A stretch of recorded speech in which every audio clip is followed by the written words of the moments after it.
अगर अमेरिकी बेस पर हमला हुआ है और उसके बाद भी अमेरिका सीज फायर कह रहा है, तो क्या अमेरिका को लगता है उसका ऑब्जेक्टिव अचीव्ड है? अमेरिका को लगता है उसने जो करना था वो कर दिया है, उसने न्यूक्लियर ध्वस्त कर दिया। उन्होंने आज भी कहा डोनाल्ड ट्रंप ने कि हम इन्हें परमाणु, अब ईरान ने कह दिया वो परमाणु बम कभी नहीं बनाएगा। आपको लग रहा है कि डोनाल्ड ट्रंप की इस बात पर भरोसा कर लिया जाए, क्योंकि ईरान में वो अभी भी खुलकर ये कह रहे हैं कि जीत हमारी हुई है, हमारी वजह से सीज फायर के टेबल पर आना पड़ा है। मेजर तू देखें सुचारिता, पहली चीज तो मैं कुछ चीजें स्पष्ट करना चाहता हूं। पहली चीज तो वेस्ट को बिल्कुल मंजूर नहीं है कि किसी रेडिकल मुस्लिम नेशन के पास परमाणु बम हो। ठीक है। क्योंकि उनकी रेडिकलाइज सोच इस हथियार का उपयोग इंसानियत के ऊपर कर सकती है, तो ये एक तो गलती वो करेंगे नहीं। नंबर 2, किसने स्लोगन को क्रिएट किया? Death to Israel, death to America. Iran ने किया। ऊपर से देखें, आप ईरान का इतिहास देखेंगे तो इतनी ह्यूमन राइट्स वायोलेशंस हुई हैं। ऊपर से 13 जून को IAEA ने यह बयान के साथ दिया है, प्रूफ के साथ, कि nuclear non proliferation treaty violation की है। ईरान ने गैर कानूनी और इल्लीगल तरीके से न्यूक्लियर टेक्नोलॉजी उत्तर कोरिया से इंपोर्ट की है, चीन की मदद के साथ और कुछ हद तक रूस की मदद के साथ। ठीक है। तो ये एक तो ये है। फिर 2009 में इन्होंने अपनी सभी न्यूक्लियर फैसिलिटीज को डिस्क्लोज कर दिया था, सिवाय फोर्दो के। और जब फोर्दो में ऑपरेशंस बहुत बड़े स्केल पे हो गए, तब ईरान को लगा कि ये छुप नहीं सकता है, तो अच्छा है कि इसकी डिक्लेरेशन कर दी जाए। उसके बाद से 2009 के बाद ईरान शक के घेरे में आया। अब जो राफेल ग्रोसी हैं, IAEA के चीफ, उसने बयान दिया है कि ईरान के पास 400 kg यूरेनियम जो 60% एनरिच हो चुका है का कुछ अता पता नहीं है, वो किधर है, उसका कुछ ऑडिट या अकाउंटेबिलिटी नहीं है। तो आप मुझे एक चीज बताएं, आपको न्यूक्लियर एनर्जी चाहिए इलेक्ट्रिसिटी प्रोड्यूस करने के लिए, अपने इंडस्ट्रियल पर्पसेस के लिए, तो आपको यूरेनियम की क्यों जरूरत पड़ गई एनरिचमेंट के लिए?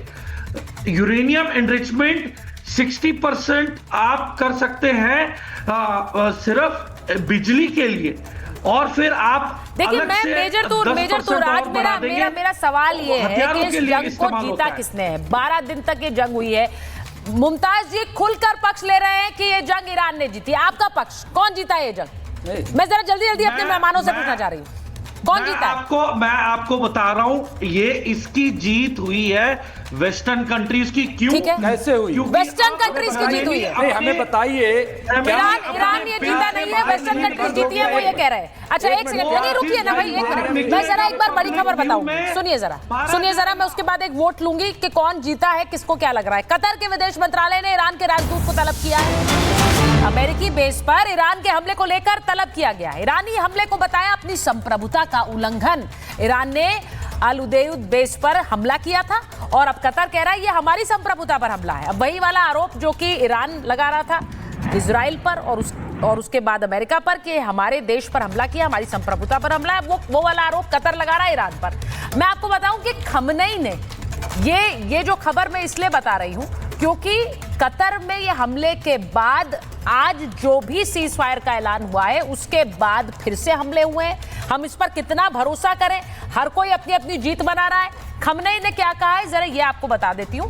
वो ये कह रहे हैं ईरान इजराइल के बीच सीज फायर की घोषणा तो हो गई, लेकिन खमनेई ने आज सीधे कह दिया कि ईरानी जो देश है वो सरेंडर नहीं करने वाला है, ईरान कभी भी गिव अप नहीं करेगा और हमने ट्रिगर पर हाथ रखा हुआ है, अगर हमला हुआ तो हम वो ट्रिगर दबा देंगे।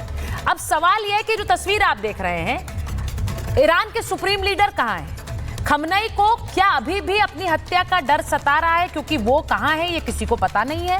वो अभी भी बंकर में है क्या? सवाल ये है। लेकिन वो अपने देश को एक नेतृत्व दे रहे हैं और वो कह रहे हैं कि तानाशाहों की धमकियों के आगे हम नहीं झुकने वाले, ईरान कभी भी सरेंडर नहीं करेगा। अब इसको जरा प्लीज स्क्रीन पर रखिए। दुश्मन पर जरा भी भरोसा नहीं है हमें, ये हम नहीं कह रहे हैं। अब मुझे जरा बताइए, मैं जल्दी से एक वोट लेना चाह रही हूँ, इस जंग में किसकी जीत हुई है, मैं उस पर एनालिसिस बाद में चाहती हूँ। कर्नल सिंह, आपको क्या लग रहा है कौन जीता है? देखिए, सबसे बड़ी बात है ईरान जीत गया। ठीक है, मैं आपको गिनती गिना रहा हूं जो प्रूफ मांगा जा रहा है एज यूजुअल। किस पर जीता? उसकी पूरी मिलिट्री लीडरशिप मर गई, कांग्रेचुलेशंस, आप जीत गए। आपके टॉप साइंटिस्ट मर गए, आप उसमें भी जीत गए। आपने अपने 3 न्यूक्लियर बेस इंस्टॉलेशन डिस्ट्रॉय करवा लिए, आप उसमें भी जीत गए। आपने कतर में अटैक किया, उसको बताकर अटैक किया, इसमें भी आप जीत गए। आप यूनाइटेड नेशन में गए, वहां पर भी आप जीत गए। आपने यूरोपियन यूनियन के साथ ये डिमांड करी कि पीस होनी चाहिए, रुकना चाहिए, वहां पर भी आप जीत गए। आप अपने अंकारा में 40 मुस्लिम कंट्रीज के साथ मिलकर अपील कर रहे हैं, उसमें भी जीत गए। आप पुतिन के पास गए, वहां पर भी आपने यही गुहार लगाई कि हमारे साथ खड़े होइए और इस लड़ाई को रुकवाइए, और तभी पुतिन ने डोनाल्ड ट्रंप से बात करी है। इन सब जगहों पर जीते, क्योंकि जान बची तो लाखों पाए। इस समय ईरान, आपको लग रहा है ईरान के लिए वही था, वो बोल रहे जान बची तो लाखों पाए। जीते हैं ना। एक मिनट, भाई दोनों को लीजिए। पिछले 75 साल में पहली बार हुआ है कि इजराइल के अंदर वॉर दाखिल हुई। इजराइल में जितना वॉर हुआ इससे पहले कभी नहीं हुआ। क्या ये जीत नहीं? जो सुपर पावर, जो आयरन डोम का बात कर रहे थे, थॉट की बात कर रहे थे, एरो 3, एरो 2, सब कहां गया? सब ध्वस्त हुआ। क्या अटैक वहां नहीं हुआ? नंबर 1। नंबर 2 ये कि आप ये बताइए, ये अमेरिका जो है वो क्या खुल के साथ में नहीं है? पहली बार ऐसा हुआ कि अमेरिका को इजराइल को बचाने के लिए कूदना पड़ा।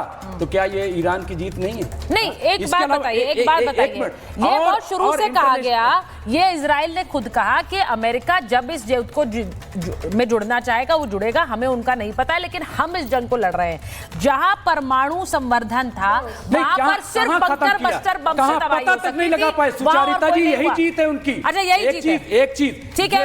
वोट ले लेती हूँ, वोट लूंगी, वोट लेती हूँ। एम्बेसडर बोल रहा, ठीक है, 1 मिनट। ये पहली बार दुनिया में नंबर 1 पर इस वक्त ईरान है। क्या ये उसकी जीत नहीं? जिसको ये समझा जा रहा था कि ईरान तो कुछ भी नहीं है। मैं आपकी बात ईरान तो कुछ भी नहीं है। ये समय अब है ही नहीं। वो ये अब समय दुनिया में, एम्बेसडर बोरा, मुझे लगता है वो समय ही नहीं है जब हम ये मान सकें कि 2 देश आमने सामने की लड़ाई लड़ेंगे और एक कोई पूरी तरह उस जंग को जीत पाएगा। ये अब वो समय रहा ही नहीं है शायद, क्योंकि जिस तरह के हथियार आ गए हैं, जिस तरह की टेक्नोलॉजी आ गई और जिस तरह का एक जियोपॉलिटिक्स हम देख रहे हैं, अब यहाँ कहना होगा। लेकिन मैं एक चीज जरूर पूछ सकती हूँ, इसमें ट्रंप की जीत है कि नहीं है? वो तो अपनी मॉरल विक्ट्री और अपना नोबेल ही देखे जा रहे हैं। मैम, आप जो वोटिंग कर रही थी, अगर अमेरिका हमला करता है वानुआटो के ऊपर जिसकी पूरी पॉपुलेशन 20,000 की है, तो कौन जीतेगा मैम? नो ब्रेनर, साफ स्पष्ट है कौन इसको जीता। कर्नल साहब ने कितनी अच्छी तरह समझाया, और जो आपके दूसरे मेहमान यहाँ पर हैं उनको बता देना चाहता हूँ सर, थोड़ा इतिहास अपना सही कर लीजिए। 48 में जब इजराइल की स्थापना हुई, अरब देश घुस गए थे इजराइल के अंदर उनको मारने के लिए। 67 में पहला हमला अरब देशों ने किया था, 73 में अरब देशों ने किया था। इजराइल में बहुत अंदर चले गए थे। हमास ने क्या किया था सर? उसके बाद आप जानते हैं कितने आतंकी हमले होते रहे इजराइल पर सर। थोड़ा सा अपना इतिहास को आप सही कर लीजिएगा। आपके जज्बात मैं समझता हूँ, लेकिन हकीकत जज्बात नहीं होती सर। Reality is reality. मैं तो रहा हूँ उस एरिया में। सो मैम, कौन जीता है ये जंग? इजराइल जीता है। इजराइल जीता है। ईरान में दूसरी तरफ वहां सेलिब्रेशंस हो रहे हैं। मुमताज साहब कह रहे हैं कि ईरान ने जो एक जिगरा दिखाया है अमेरिका और इजराइल जैसे देशों के सामने, इजराइल अकेला ये जंग जीत नहीं पा रहा है, अमेरिका को आना पड़ा। मैं एक बार बता दूं, ठीक है, एक सेकंड। जमीर अब्बास जाफरी साहब जुड़े हैं हमारे साथ, वो प्रोफेसर हैं अल मुस्तफा इंटरनेशनल यूनिवर्सिटी में ईरान में। मैं जमीर साहब, स्वागत है आपका रिपब्लिक पे। मैं आपसे ये पूछ रही हूँ, पहले तो मुझे ये बताइए कि सीज फायर का ऐलान डोनाल्ड ट्रंप करते हैं, आप अमेरिका पर भरोसा करते हैं? आपको लगता है ये सीज फायर अमल में आ गया, अब हमला नहीं होगा, ये जंग खत्म हो चुकी है?